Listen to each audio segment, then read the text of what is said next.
Hey guys, Kyle the Death Knight of Anime here, bringing you my late night review of One Piece chapter 935. So the chapter starts off, and we see Raizo pretty much rushing towards Luffy in order to set him free. And the thing about Raizo's dialogue here is that he seems to hint that Luffy staying behind while all Kid escaped might have been part of some plan, but pretty much just based on how Rizo's acting, I get the feeling that might have been part of even it's one of those things where even if that was part of some plan, I get the sense that it wasn't the end all be all plan. In fact, I think this whole chapter felt that whatever plan Luffy and Rizo concoct together was more or less like a last minute thing that pretty much Kid had no part of. And yeah, I'm like it almost feels like basically Rizo pretty much appeared at the last second and said, "Okay, look, you're gonna escape with me" or something like that. Um, and yeah, I'm not gonna lie, I kind of chuckled at the panels where we see Oda listing off the punishments for disobeying a prison guard, while Luffy pretty much knocks out that pretty much same guard because. Yeah, that's just generally one of those things where you know Luffy's gonna end up breaking those kind of rules, and it doesn't even matter what happens. Like he is gonna break the rules no matter what. It's an inevitability. It's Luffy. He's gonna do shit like that, no matter what he says. But okay, even putting that aside, does anyone else? Actually, since we're pretty much on the topic of the guard that pretty much Luffy, that Luffy basically knocked out, and even that old maid had basically trounced after appearing. Yeah. There's a character called Old Maid. We'll get into him in a minute. But yeah, does anyone feel that the pretty much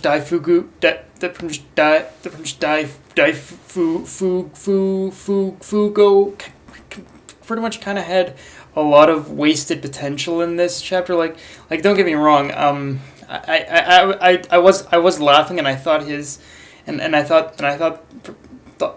between Luffy pretty much knocking him out, and basically Old Maid choosing to basically reprimanding by pretty much firing his elephant nose cannon, I guess. It was funny, but at the same time, I'm like, okay, is it possible in order to see this guy is it possible in order to see this guy actually do something kind of cool? But yeah, but we didn't really get it in this chapter. So hopefully, I'm hoping Oda is gonna have a lot more planned with this character, because he just the fact that he has a scorpion smile devil fruit already kind of has me intrigued, because there's so much you can do with the possibilities of a scorpion devil fruit. So hopefully he takes advantage of that more, and that the character wasn't just used as a running gag or something like that, a running gag for abuse or something. Also, you guys have no idea how retarded I feel right now, because while I will say it wasn't in this exact moment, I will say it was only about a week or two ago at most when I finally clued into the playing guard theme that pretty much Oda was going for with Kaido's crew. And yeah, the character we get introduced to in this chapter, Old Maid, definitely hammered that home for me if I didn't get it already. And yeah, like what more can I say? Like first we had Hold'em, who had that talking lion head on his belt. And now we got Old Maid with an elephant's head attached to his chest, whose trunk has the force and power of a cannon. and yeah, just in that simple sentence alone, that is one of the things as to why me, and I'm sure many other people, love One Piece, because Oda just takes the most ridiculous shit and manages to make it so goddamn entertaining and yet legitimate in how much of a threat it is. Like basically that, like when we see pretty much Old Maid pretty much firing off his elephant cannon or whatnot, or whatever it's called, that that pretty much shit was powerful. You could tell that he fired that shit with force. So yeah, he's even if Daifugo didn't end up. Even if Daifugo doesn't end up having anything more to do, I think we can expect at least at least Old Maid in order to have a lot more standout role in this series now, and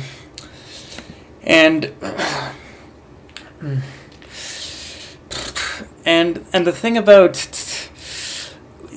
and the thing about the introduction of Old Maid and just the and just the fact that he has an elephant cannon on his chest, an elephant's head on his chest, it unfortunately makes me think.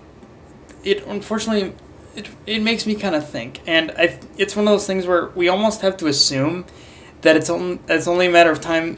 That it's only a matter of time before Oda pretty much goes all out and decides to give us another character who has an animal like head attached directly onto his crotch. Like, you just know that basically that's like with all the stuff we've seen thus far, pretty much between Hold'em having a lion's head on his belt, and between Old Maid now pretty much having an elephant's head on his chest, you just know Oda wants desperately in order to go for the complete trifecta of having a guy with an animal, a guy with a smile devil fruit who that gives him an animal head on his fucking crotch. Like, you just know Oda wants to go for that shit. You just know he does. But at the same time, I guess we might have to accept the fact that even then I don't know if we're gonna get it, because I think even probably Shonen Jump has their limits. I don't know.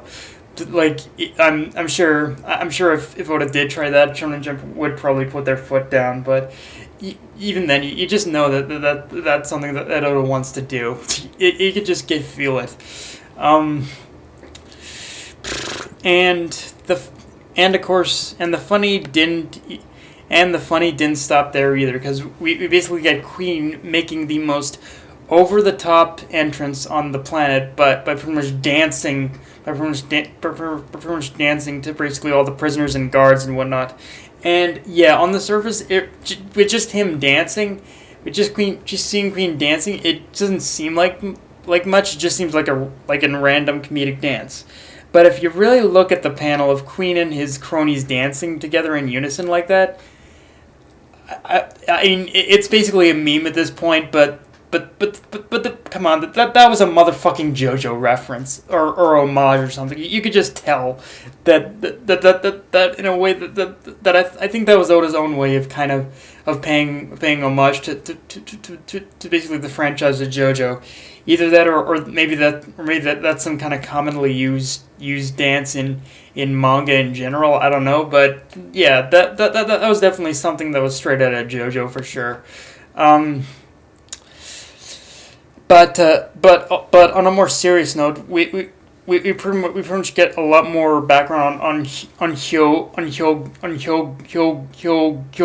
and his time as a Yakuza boss, and which from there we get the reveal that when he was like the leader of the Yakuza, he practically turned the organization into an army of the people. Like, he made sure that the organization pretty much served the people, which, I'm not gonna lie, with this revelation, it does feel like Oda is kind of piling on the death flags for the character by telling us that the general populace already think he's dead.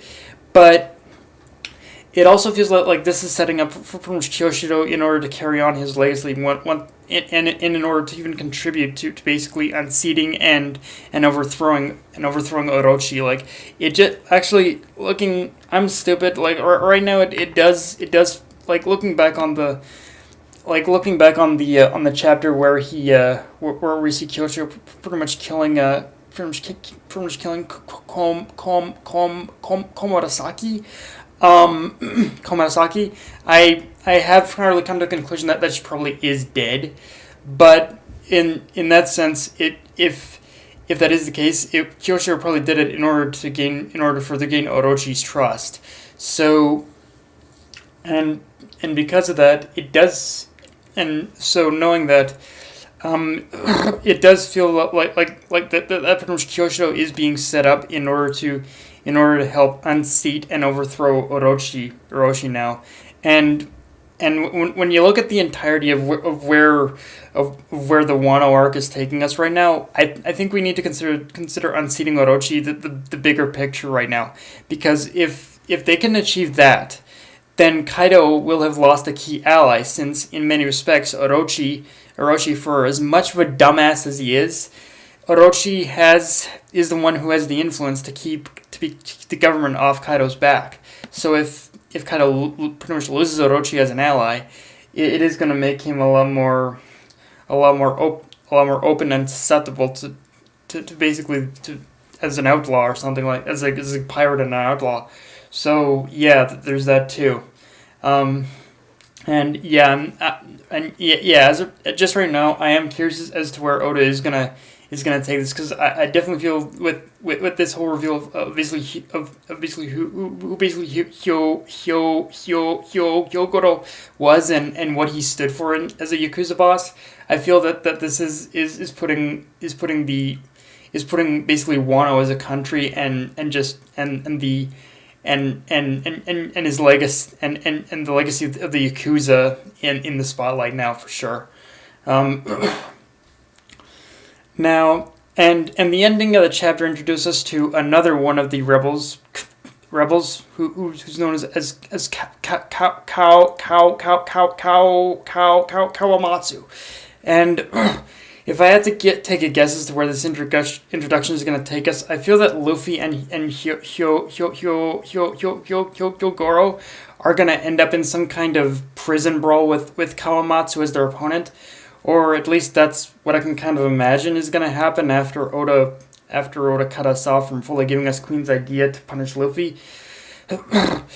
But yeah, the fact that we got introduced to Kawamatsu after Oda cut Queen's idea off does kind of make me think that pretty much is going to be the whole setup, that Luffy and Hyougoro are gonna face pretty much Kawamatsu in combat. Although I get the feeling that this whole idea, if that is Queen's idea, is gonna backfire on him in some way, and they'll use it as a means to catch him off guard and escape the prison. At least that's kind of what I can kind of gather so far.